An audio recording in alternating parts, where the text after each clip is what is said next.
Shalom saudara pendengar saudara rohani yang dikasihi Tuhan Yesus Kristus. Selamat datang di Renungan Rohani malam hari ini. Selamat malam, saya berdoa agar saudara sehat selalu. Semoga Roh Kudus hadir di tengah kita saat ini. Sebelum kita mulai renungan malam ini, marilah kita bersama-sama berdoa. Bapa kami yang di surga, Bapa di dalam nama Tuhan Yesus Kristus, kami sungguh mengucap syukur, ya Tuhan, oleh karena Engkau sangat baik buat kami. Engkau ada bersama kami dan menopang hidup kami di siang hari dan di malam hari. Engkau ada bersama-sama dan menyertai kami. Tuhan, kami memuji dan bersyukur kepadamu pada malam hari ini, kami masih bisa berkumpul di rumah kami yang kecil ini. Tuhan, saat ini kami hendak mendengarkan firman-Mu. Berilah pengetahuan dan bimbinglah hamba-Mu ini agar apa yang Engkau firmankan dapat bekerja sesuai kehendak-Mu. Buat kami jemaat-Mu, bukalah hati dan pikiran kami untuk mendengar dan menerima firman-Mu.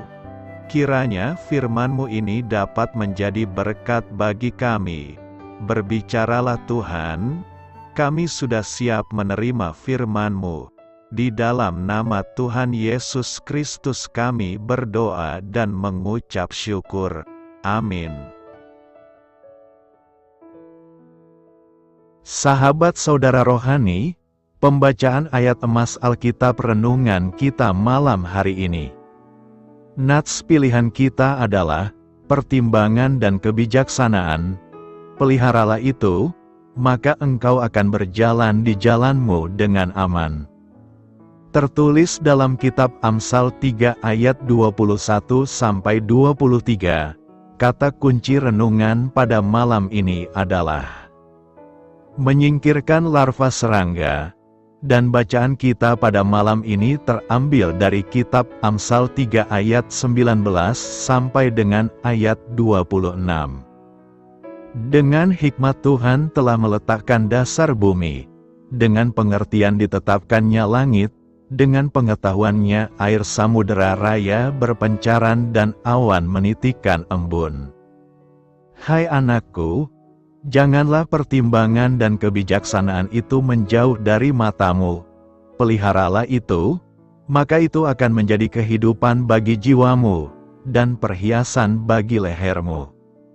Maka engkau akan berjalan di jalanmu dengan aman, dan kakimu tidak akan terantuk. Jikalau engkau berbaring, engkau tidak akan terkejut, tetapi engkau akan berbaring dan tidur nyenyak.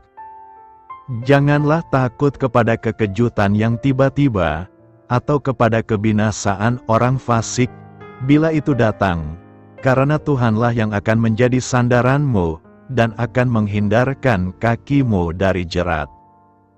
Terambil dari kitab Amsal 3 ayat 19 sampai dengan ayat 26. Topik dari ayat emas renungan kita adalah tetaplah memandang Allah maka ketakutan tidak akan terlihat lagi. Mari kita mulai renungan malam kita. Untuk memulai hal baik, serahkanlah segala sesuatu hanya kepada Tuhan. Mari kita mulai segmen kisah inspiratif. Seorang pemilik rumah merasa putus asa karena pekarangan rumahnya dipenuhi oleh tikus tanah. Ia telah mencoba segala cara untuk mengalahkan musuh bawah tanahnya itu. Namun gagal. Akhirnya seorang teman memberitahukan bahwa cara yang ia lakukan itu salah. Masalah yang sesungguhnya bukanlah tikus-tikus tanah tersebut, melainkan larva serangga yang menjadi makanan mereka. Singkirkanlah larva-larva itu. Maka tikus tanah tidak lagi memiliki alasan untuk tinggal di sana. Amsal pasal ketiga menggambarkan situasi serupa. Namun hal itu tidak menyangkut tikus tanah, tetapi ketakutan. Ketakutan itu merampas kekuatan kita di siang hari dan tidur kita di malam hari. Hal yang juga nyata di dalam pasal ini adalah bahwa kita hanya dapat menghilangkan ketakutan apabila kita menyerang larva-larva serangga yang menarik perhatian ketakutan itu sendiri. Kita harus dapat mengatasi rasa puas diri dan ketidaksopanan. Kita harus menerapkan hikmat ilahi serta pengertian untuk mengubah jalan-jalan kita yang jahat dan bodoh. Hanya dengan cara seperti itulah, maka ketakutan akan kehilangan cengkeramannya. Yang penting adalah mengetahui masalah sesungguhnya, sehingga kita dapat mengatasinya. Saat menghadapi ketakutan, kita harus mengambil keputusan yang bijaksana berdasarkan firman Allah dan membangun hubungan kepercayaan yang penuh kasih dengan Kristus. Begitulah caranya menyingkirkan larva-larva serangga. Lebih dikenan Tuhan, Amsal 21 ayat 3 berkata, melakukan kebenaran dan keadilan lebih dikenan Tuhan daripada korban. Mana yang lebih dikenan Tuhan dari kita? Apakah Tuhan lebih berkenan pada tindakan kita yang melakukan kebenaran dan keadilan atau pada tindakan kita yang memberikan korban persembahan kepadanya? Memang dari dua tindakan ini memberikan korban jauh lebih mudah dan simpel karena tidak punya resiko dan tantangan yang berat. Itu sebabnya ada banyak orang yang hanya menganggap bahwa jika sudah memberikan korban yang banyak kepada gereja dan atau hamba Tuhan, dengan memberikan semua korban itu, maka kita merasa Tuhan menyayangi kita. Nas hari ini mengajarkan bagi kita bahwa pengamsal ingin menekankan Tuhan lebih berkenan kepada orang yang melakukan kebenaran dan keadilan daripada orang yang hanya memberikan persembahan korban. Persembahan korban dilakukan ketika seseorang memasuki area ibadah, umatnya datang kepada Tuhan dalam ibadah dan salah satu bentuk pengakuan dosa mereka diwujudkan melalui persembahan korban. Mereka menyembelih dan mempersembahkan binatang untuk menghapus segala dosa dan kesalahan mereka. Binatang korban itu menjadi simbol kematian atas berbagai dosa mereka. Makna persembahan korban sebenarnya sangat dalam. Hanya melalui korban, relasi manusia dengan Allah dipulihkan kembali. Segala dosa manusia telah dihapuskan melalui korban itu, sehingga di hadapan Allah, umatnya itu sudah bukan lagi orang-orang berdosa, melainkan orang-orang yang sudah dikhususkan Allah. Jadi, makna persembahan korban itu sangat penting dalam persekutuan antara Allah dan umatnya dalam ibadah. Akan tetapi, apa yang dikatakan Amsal? Bagi Amsal, lebih baik melakukan kebenaran dan keadilan daripada mempersembahkan korban bakaran. Amsal tidak memisahkan, bahkan tidak dapat dipisahkan, antara memberikan persembahan korban dan melakukan kebenaran dan keadilan. Melalui nas hari ini, kita harus memiliki keinginan untuk menyenangkan hati Bapa, hidup dalam kebenaran dan tinggal dalam rencananya, menuruti atau melakukan kebenaran. Tidak ada kepalsuan. Kebenaran adalah yang hakiki. Apabila kita menuruti atau melakukan kebenaran, maka kebenaran itu akan memerdekakan kita. Sebagai anak Tuhan, kita harus konsisten hidup dalam mempertahankan kebenaran meskipun ada tantangan dan kesulitan yang dihadapi. Kepalsuan dunia ini akan selalu ada. Namun bila teladan Kristus melekat pada kita akan dapat mengalahkannya. Karena itu, hiduplah di dalam kebenaran Kristus selalu, sehingga berbagai kepalsuan tersingkir dari hidup kita. Pentingnya berbicara dengan hati-hati. Amsal 21 ayat 23 berkata, siapa menjaga mulut dan lidahnya, memelihara diri dari kesukaran. Latar belakang penulisannya adalah untuk mengajarkan pembaca tentang pentingnya berbicara dengan hati-hati dan bijaksana. Salomo ingin menyampaikan pesan bahwa kata-kata kita memiliki dampak besar pada kehidupan kita dan hubungan kita dengan orang lain. Latar belakang yang lebih luas mungkin termasuk pengalaman hidup Salomo sebagai seorang pemimpin dan raja. Dia mungkin telah menyaksikan bagaimana kata-kata yang diucapkan oleh dirinya sendiri atau oleh orang lain dapat mempengaruhi keputusan, hubungan diplomatik, atau stabilitas kerajaan. Oleh karena itu, dia ingin menyampaikan kebijaksanaan ini kepada generasi selanjutnya agar mereka dapat menghindari konsekuensi negatif yang dapat timbul akibat perkataan yang ceroboh atau menyakitkan. Makna dari ayat ini adalah bahwa seseorang yang berhati-hati dalam mengendalikan kata-katanya, menjaga mulut dan lidahnya agar tidak mengucapkan kata-kata yang merugikan atau menyakitkan, akan lebih mungkin untuk menjauhkan diri dari konsekuensi buruk atau kesulitan yang dapat timbul akibat perkataan yang kasar atau tidak bijaksana.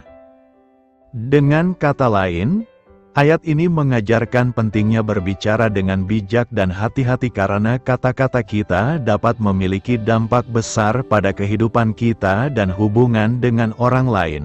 Dengan menjaga mulut dan lidah kita dapat memelihara diri kita sendiri dari berbagai masalah dan konflik yang dapat muncul akibat perkataan yang tidak bijaksana atau menyakitkan.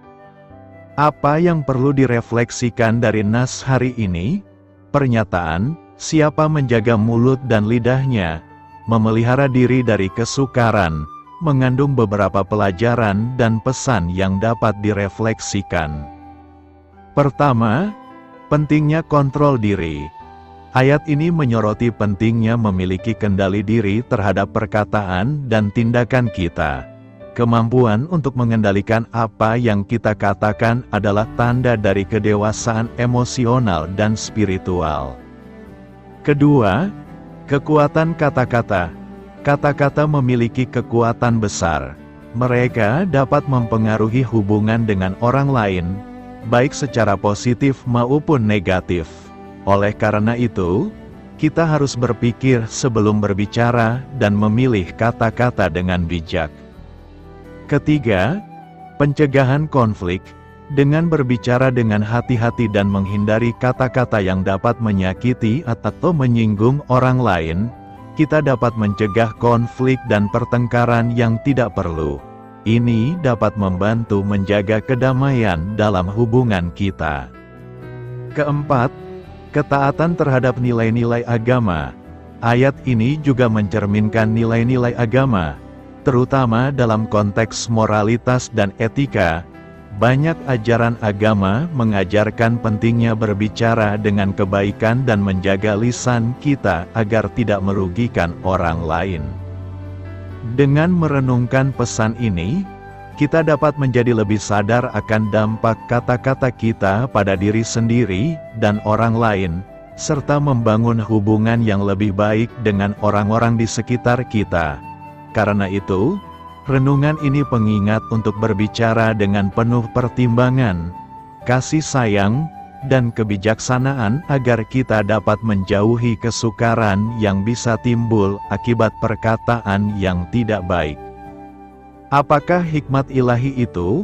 Amsal 16 ayat 16 mengatakan, betapa lebih baik mendapat hikmah daripada mendapat emas, dan mendapat wawasan daripada mendapat perak. Alkitab sering mendesak kita untuk mencari hikmat di atas segalanya. Namun ada berbagai jenis kebijaksanaan. 1 Korintus 3 ayat 19 mengatakan, sebab hikmat dunia ini adalah kebodohan di mata Allah. Dan ayat 20 mengatakan, Tuhan mengetahui bahwa pemikiran orang bijak adalah sia-sia. Jelas, ada perbedaan antara hikmat ilahi dan hikmat duniawi. Hikmat ilahi, tentu saja, berasal dari Tuhan dan memuliakan Tuhan. Hikmah yang saleh bermula dari rasa takut akan Tuhan dan menghasilkan kehidupan yang suci. Sebaliknya, Hikmat duniawi tidak berkaitan dengan menghormati Allah, tetapi menyenangkan diri sendiri. Dengan kebijaksanaan duniawi, kita bisa menjadi terpelajar, cerdas, dan memiliki akal sehat yang memungkinkan kita memainkan permainan dunia dengan sukses. Hikmat ilahi memampukan kita mempersiapkan diri untuk kekekalan. Dengan hikmat ilahi, kita menukar nilai-nilai duniawi dengan nilai-nilai Alkitabiah. Kita menyadari bahwa kita adalah warga negara kerajaan lain, dan kita membuat pilihan yang mencerminkan kesetiaan tersebut. Memiliki hikmat ilahi berarti kita berusaha melihat kehidupan dari sudut pandang Tuhan dan bertindak berdasarkan sudut pandang Tuhan. Kitab Amsal merupakan bagian dari Alkitab yang dikenal sebagai literatur hikmah. Amsal penuh dengan petunjuk praktis dalam hidup. Banyak peribahasa yang membandingkan orang bijak dengan orang bodoh dan memperingatkan agar tidak mengulangi tindakan bodoh. Semua orang pernah melakukan kesalahan, tapi orang bijak belajar dari kesalahannya dan mengambil langkah agar tidak mengulanginya lagi.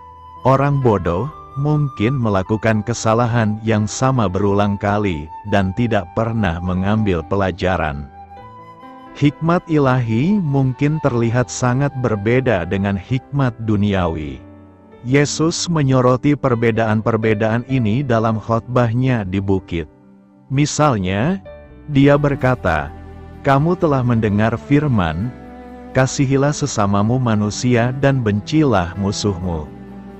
Tetapi aku berkata kepadamu, kasihilah musuhmu dan berdoalah bagi mereka yang menganiaya kamu, agar kamu menjadi anak-anak Bapamu di surga." Hikmat ilahi seringkali mengharuskan kita melakukan hal-hal yang berlawanan dengan kecenderungan alami kita. Hikmat ilahi bertentangan dengan kebijaksanaan konvensional. Pada masa itu, ini tidak terfokus pada pemeliharaan diri sendiri, tetapi pada perluasan kerajaan Allah. Kita hanya dapat hidup dalam hikmat ilahi ketika kita berkomitmen untuk menyalibkan daging kita dan hidup dalam roh. Cara utama kita memperoleh hikmat ilahi adalah dengan mempelajari firman Tuhan. Terungkapnya kata-katamu memberikan pencerahan. Ia memberikan pengertian kepada orang yang sederhana. Tidak ada seorang pun yang terlahir bijaksana. Kita harus memperoleh hikmat dari Tuhan jika kita ingin benar-benar bijaksana. Perintahmu selalu menyertai aku dan menjadikan aku lebih bijaksana daripada musuh-musuhku. Aku lebih memahami daripada semua guruku, karena aku merenungkan ketetapan-ketetapanmu. Aku lebih berpengertian daripada para tua-tua, sebab aku menaati ajaranmu. Kolose 3 ayat 16 berkata, "Hendaklah firman Kristus diam dengan limpah di dalam kamu, dengan segala hikmah mengajar dan menasihati satu sama lain, sambil menyanyikan mazmur dan himne dan nyanyian rohani, dengan rasa syukur dalam hatimu kepada Allah." Penyelaman dalam firman Tuhan menghasilkan hati yang beribadah dan mengucap syukur. Hati yang beribadah itulah yang menjadi lahan subur bagi tumbuhnya benih-benih hikmah. Yesus berdoa kepada Bapa, "Kuduskan mereka dengan kebenaran-Mu. Perkataanmu adalah kebenaran." Dia ingin para pengikutnya dipisahkan dari dunia, membuat pilihan-pilihan yang saleh dan menjalani kehidupan yang saleh. Kita hanya dapat melakukan hal itu jika firman-Nya tinggal di dalam kita. Kita juga dapat mengembangkan hikmat ilahi dengan secara hati-hati memilih orang-orang yang menjalani kehidupan bersama kita. Siapa bergaul dengan orang bijak menjadi bijak, tetapi siapa bergaul dengan orang bebal menjadi malang. Paulus memerintahkan jemaat di Korintus untuk meniru aku, sama seperti aku meniru Kristus. Mereka yang menginginkan hikmat ilahi akan memilih pahlawan mereka yang memperlihatkan hikmat dalam kehidupan pribadinya. Kitab suci memerintahkan kita untuk meminta hikmat ilahi. Tetapi jika ada di antara kamu yang kekurangan hikmat, baiklah ia meminta kepada Allah, yang memberi kepada semua orang dengan murah hati dan tanpa celah, maka hal itu akan diberikan kepadanya. Tuhan ingin kita memiliki hikmat-Nya. Dia dengan senang hati memberikannya kepada kita ketika hati kita bertekad untuk menerimanya. Namun Yakobus melanjutkan, tetapi ia harus meminta dengan iman tanpa ragu-ragu, karena orang yang ragu-ragu itu seperti ombak laut, terombang-ambing oleh angin. Sebab orang yang demikian tidak boleh berharap bahwa ia akan menerima apapun dari Tuhan, karena ia adalah orang yang mendua hati, tidak stabil dalam segala jalannya. Tuhan mengetahui posisi hati kita. Ketika kita berkomitmen untuk memercayainya dan menaati firman-Nya, Dia mencurahkan hikmat-Nya kepada kita. Namun jika kita ingin mempertahankan hak untuk tidak taat, kita berpikiran ganda dan mungkin tidak menerima hikmat yang kita minta. Salomo menerima hikmat ilahi ketika dia memintanya kepada Tuhan. Ia menjadi terkenal karena kebijaksanaannya yang luar biasa. Namun, di tahun-tahun terakhirnya, ia berpaling dari kebijaksanaan yang telah diberikan kepadanya. Dia tidak menaati Tuhan dan bahkan mulai menyembah berhala. Menerima hikmat tidak menjamin bahwa Salomo akan mengikuti jalan hikmat. Sayangnya, dia menukar hikmat ilahinya dengan hikmat duniawi, dan dia menderita karenanya. Sisa dari 1 Raja-Raja 11 merinci kejatuhan Salomo ketika Tuhan melepaskan tangan berkat-Nya dari seorang pria yang pernah menjadi orang besar.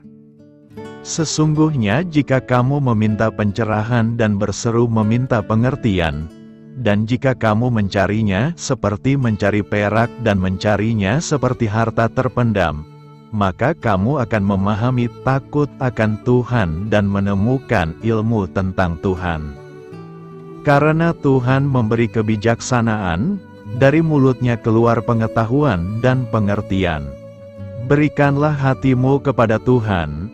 Amsal 23 ayat 26 berkata, Hai anakku, berikanlah hatimu kepadaku, biarlah matamu senang dengan jalan-jalanku.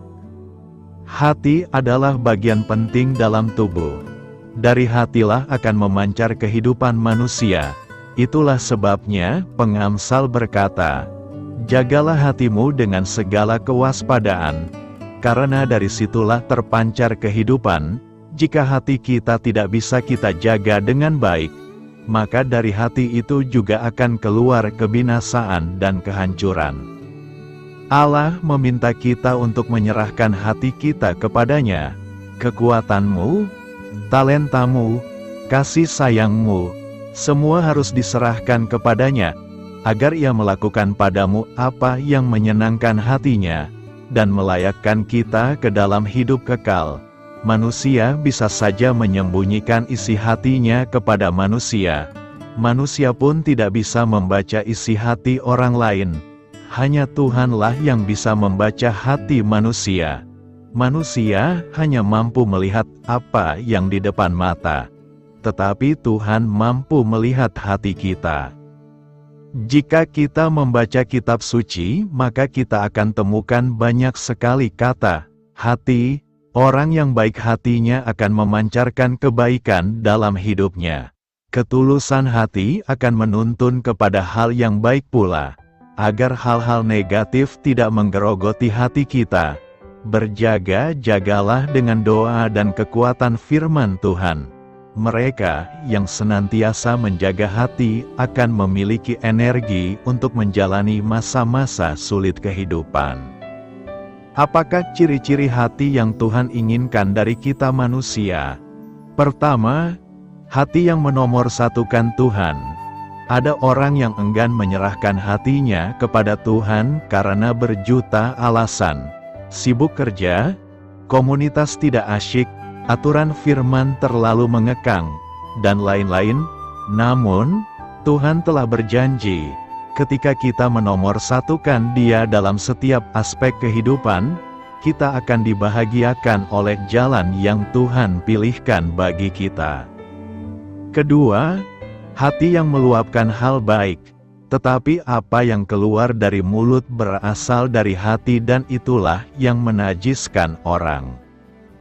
Dengan mulut yang sama, kita bisa memaki orang atau memuji Tuhan. Jadi, hati-hatilah dalam berucap, karena dari situlah orang dapat melihat siapa kita. Renungkanlah, apakah kata-kata yang kita ucapkan hari ini baik dan benar? Sudahkah kualitas perkataan kita mencerminkan hati seorang pengikut Kristus? Berbahagialah orang yang suci hatinya, karena mereka akan melihat Allah. Ketiga, hati yang bersih dari iri. Hati yang tenang menyegarkan tubuh, tetapi iri hati membusukkan tulang. Iri hati adalah kejahatan tidak kasat mata, karena hanya Tuhan dan orang yang bersangkutan yang tahu isi hatinya. Berhentilah iri, karena itu sama dengan merusak diri sendiri dan tidak akan membawa sukacita dalam hidup kita.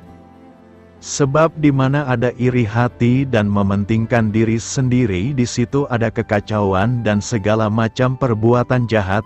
Memang tidak mudah rasanya menerima situasi ketika melihat orang lain meraih kesuksesan atau tampak lebih diberkati.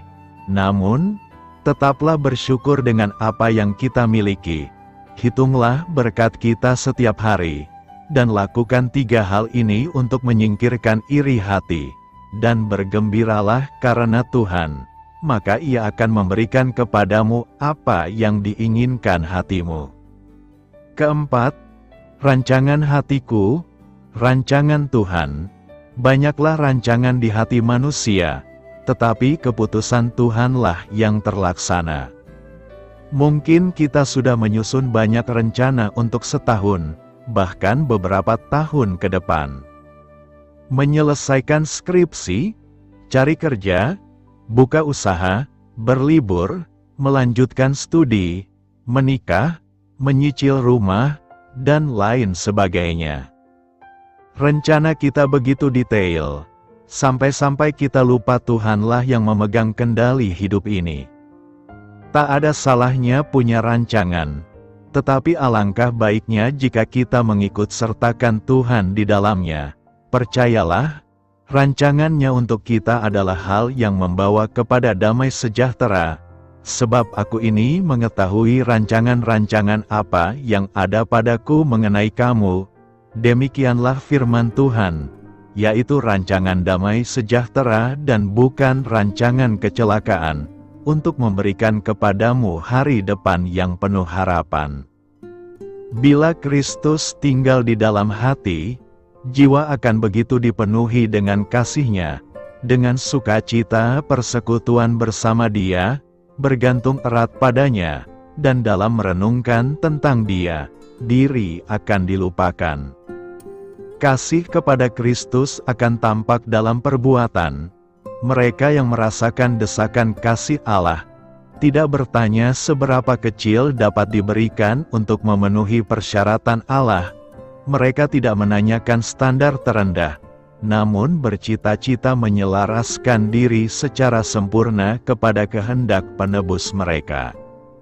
Dengan keinginan sungguh-sungguh mereka menyerahkan segalanya, dan memperlihatkan minat yang sebanding dengan nilai objek yang mereka cari. Karena itu, marilah senantiasa arahkan hati kepada Tuhan. Jagalah hati kita dari segala kecemaran, dan bergembiralah, karena kita percaya bahwa rancangan Tuhan selalu yang terbaik. Dengan hikmat Tuhan meletakkan dasar bumi. Amsal 3 ayat 19 berkata, dengan hikmat Tuhan telah meletakkan dasar bumi, dengan pengertian ditetapkannya langit. Salomo menuturkan kepada kita bahwa dengan hikmat-Nya, yaitu hikmat Allah, Dia Tuhan Allah pencipta langit dan bumi, sudah meletakkan dasar bumi yang kita pijak. Lalu dengan pengetahuan-Nya, Tuhan Allah menggelar dan membentangkan air samudera raya yang berpencaran, sehingga membuat segala jenis ikan dan tumbuhan laut hidup di dalamnya. Kata hikmat berasal dari kata Ibraninya adalah chokmah. Dalam Alkitab Terjemahan Baru, di kitab Amsal muncul 41 ayat yang berbicara mengenai hikmat sehingga kitab Amsal syarat dengan kata hikmat. Hikmat sesuatu yang sangat menarik sehingga penulis mendorong pembacanya untuk mengetahui hikmat. Apakah yang dimaksud dengan hikmat? Apakah pengertian hikmat menurut penulis Amsal dan kaitannya dengan pengertian hikmat menurut pendapat kita? Apakah kamus-kamus yang ada di pasaran memiliki pengertian yang sama dengan hikmat dalam pengertian penulis yang ditulis oleh Raja Salomo? Alkitab menyatakan bahwa dengan hikmat, Tuhan telah meletakkan dasar bumi. Dengan pengertian ditetapkannya langit. Apakah bahwa Tuhan memerlukan sang hikmat sehingga Tuhan melalui hikmat meletakkan dasar bumi? Mengapa hikmat sesuatu yang sangat penting dalam meletakkan dasar bumi? Apakah hikmat adalah suatu kata benda berwujud, ataukah hikmat yang dimaksud penulis sesuatu benda yang abstrak? Bukankah bila melihat kitab Amsal pasal 8 maka menemukan bahwa kata "aku" adalah identik dengan pengertian hikmat, sehingga membuat pembaca cenderung berpikir bahwa hikmat adalah suatu kata benda yang menunjuk kepada seorang oknum. Apakah hikmat dapat melakukan tindakan, ataukah hikmat diperlukan dalam bertindak sehingga dibutuhkan saat Tuhan meletakkan dasar bumi? Bila pertanyaan apakah Tuhan memerlukan sang hikmat untuk meletakkan bumi, maka dalam Amsal 8 ayat 22 dijelaskan bahwa Tuhan menciptakan hikmat sebagai permulaan pekerjaannya. Sebagai ciptaan Tuhan, apakah hikmat adalah makhluk yang memiliki roh? Apakah ia suatu makhluk bernyawa dan memiliki fisik? Ataukah sesuatu yang bukan berupa makhluk apapun, namun benda ciptaan yang sangat penting saat Tuhan hendak melakukan suatu penciptaan sepanjang sejarah waktu dalam kekekalan? Bila penulis Amsal mengatakan takut akan Tuhan adalah permulaan pengetahuan, tetapi orang bodoh menghina hikmat dan didikan, serta dalam Amsal 30 ayat 3 tersirat bahwa yang tidak mempelajari hikmat tidak akan mengenal Yang Maha Kudus. Bagaimanakah hubungan antara hikmat dengan Yang Maha Kudus serta hikmat yang terkait dengan pengetahuan serta takut akan Tuhan? Apakah ini ada hubungan dengan kenyataan bahwa Tuhanlah yang memberi hikmat? Dari mulutnya datang pengetahuan dan kepandaian, sehingga orang yang tidak takut terhadap Tuhan tidak akan mendengarkan segala sesuatu yang berasal dari mulutnya yang memberi hikmat, dan wajar bila berdampak tidak mengenal Yang Maha Kudus. Bila hikmat dikaitkan kepada pengetahuan, sebab bukankah penulis Amsal menulis bahwa berbahagialah orang yang mendapat hikmat, orang mendapatkan kepandaian, sehingga dalam ayat ini ada keterkaitan erat antara hikmat dan kepandaian yang identik atau serupa dengan pengetahuan. Apakah hikmat yang dimaksud dalam Amsal adalah kebijaksanaan yang memiliki hubungan dalam keagamaan atau etika dan agama sebab terkait dengan Yang Maha Kudus? Hikmat berseru nyaring di jalan-jalan.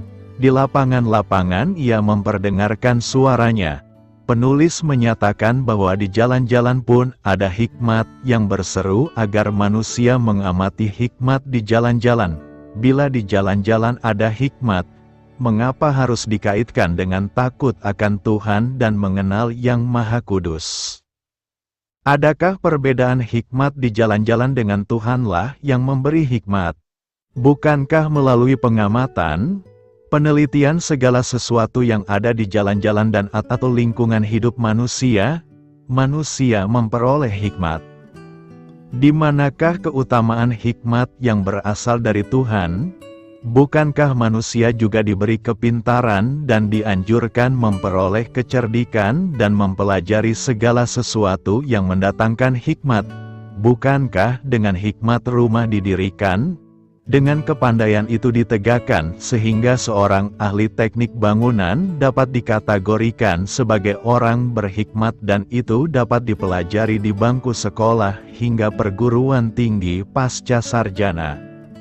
Bukankah tongkat dan teguran mendatangkan hikmat?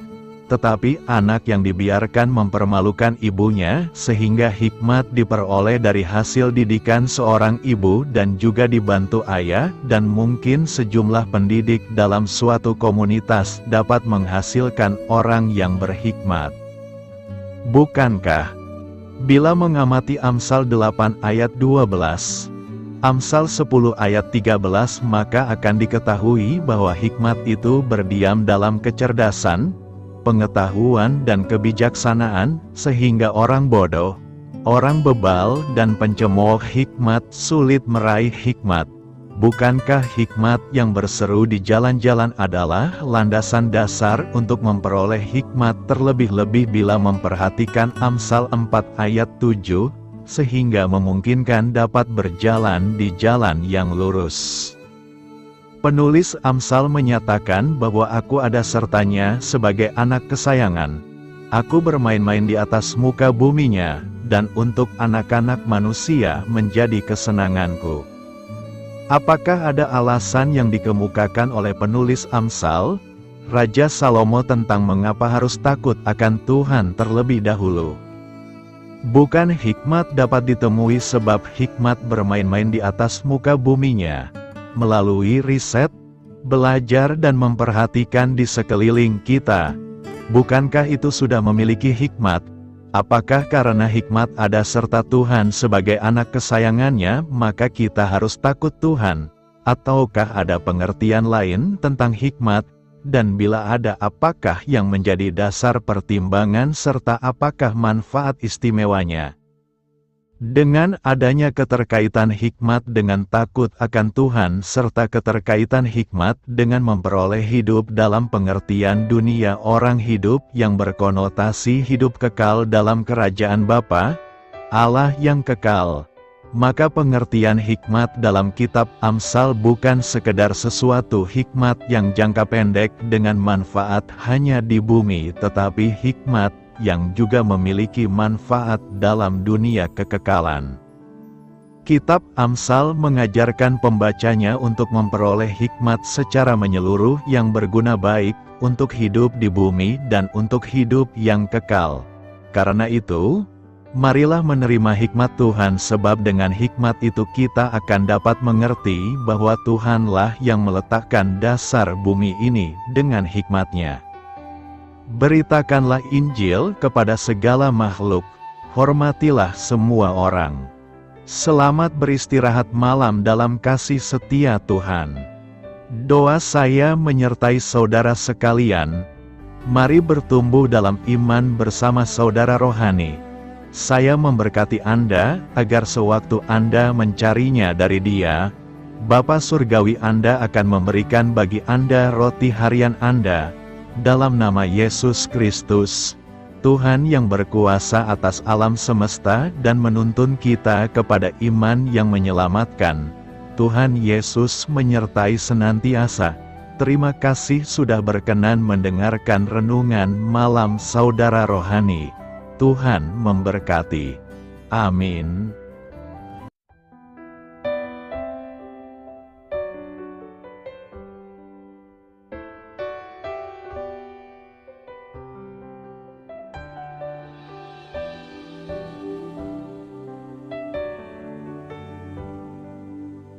Marilah kita renungkan, sahabat saudara rohani, demikianlah renungan firman Tuhan malam hari ini. Semoga menjadi berkat di dalam hidup kita dan menjadikan kita pribadi yang lebih baik. Sebelum kita beristirahat pada malam hari ini, marilah kita berdoa. Bapa kami yang di surga, Bapa di dalam nama Tuhan Yesus Kristus, kami sungguh mengucap syukur, ya Tuhan, oleh karena Engkau sangat baik buat kami. Engkau ada bersama kami dan menopang hidup kami di siang hari dan di malam hari. Engkau ada bersama-sama dan menyertai kami, ya Tuhan Yesus. Kami mengucap syukur untuk firman-Mu, ya Tuhan, yang memberikan kami kekuatan dan menyadarkan kami bahwa kami tidak perlu takut dengan gelap dan malam. Sebab Tuhan, Engkau ada bersama kami. Engkau melindungi kami dan menjadi perisai bagi kami hamba-Mu berdoa saat ini. Tuhan, untuk setiap pendengar renungan ini yang mengalami ketakutan, kecemasan, kegelisahan, pada situasi gelap dan malam hari di dalam nama Tuhan Yesus Kristus. Kuasa Tuhan melepaskan mereka dari segala ikatan roh-roh ketakutan yang mengikat mereka saat ini. Tuhan melepaskan setiap anak-anak-Mu dari segala rasa takut dan kecemasan. Di dalam nama Tuhan Yesus segala kuasa-kuasa roh jahat, kuasa setan iblis yang mengganggu anak-anak-Mu, ya Tuhan, tolong hancurkan dan halaukan dengan kuasa-Mu. Dalam nama Tuhan Yesus Kristus, berkati setiap kami anak-anak-Mu, ya Tuhan, dan lindungilah kami. Kami aman di dalam Engkau. Ya Tuhan, penuhilah setiap hati kami dengan keberanian, damai sejahtera, dan sukacita serta ketenangan yang dari Tuhan. Berkati kami di malam hari ini, saat kami tidur dan beristirahat. Kuasa-Mu, ya Tuhan, menaungi setiap kami, memberkati dan melindungi kami. Bangunkanlah kami kembali besok pagi dengan kekuatan yang baru. Tubuh yang sehat diberkati Tuhan dan berkat-berkat yang baru Tuhan sediakan bagi kami. Terima kasih, ya Tuhan, kami sungguh mengucap syukur untuk firman-Mu yang menguatkan kami. Dalam nama Tuhan Yesus Kristus Juru Selamat kami, Bapa kami yang baik, kami mengucap syukur dan berdoa haleluya. Amin. Biarlah firman Tuhan menjadi pengingat untuk kita semua, bahwa tuntunan dari Roh Kudus akan selalu memberi jalan keluar bagi setiap permasalahan hidup kita, dan memberi kedamaian di hati kita. Amin. Sampai jumpa di renungan malam saudara rohani berikutnya.